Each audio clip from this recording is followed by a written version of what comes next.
husband and I recently had the joy of visiting South Coast New South Wales beaches, and while I was there I had a lot of fun exploring some of the natural pigments that I found while I was wandering around the beach, and found quite a lot of different colours.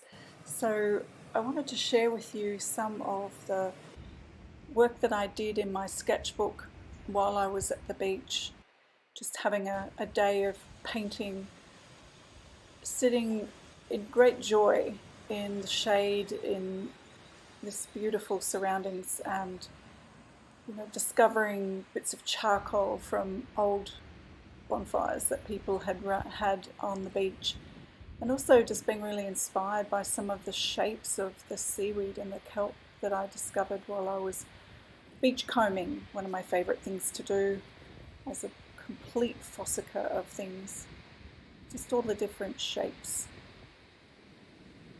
So I wanted to share with you some of the images and also just let you follow along while I do my little sketchbook painting and mark making. And this was the great spot I found. See, X marks the spot.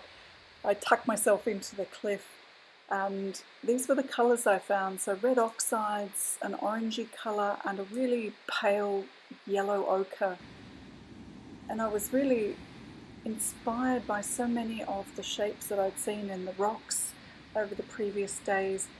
And I'd noticed that when I was wandering around the beach after the rain, that some of the colours, the pigments, had actually leached out of the rock face around the beach and leached onto the sand. So I thought that I was probably going to have a good chance of working with some of the natural pigments that I found.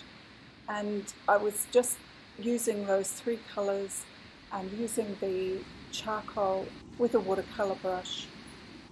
So I'll let you just follow along, and hopefully you'll enjoy my little plein air mark making session using the natural earth pigments.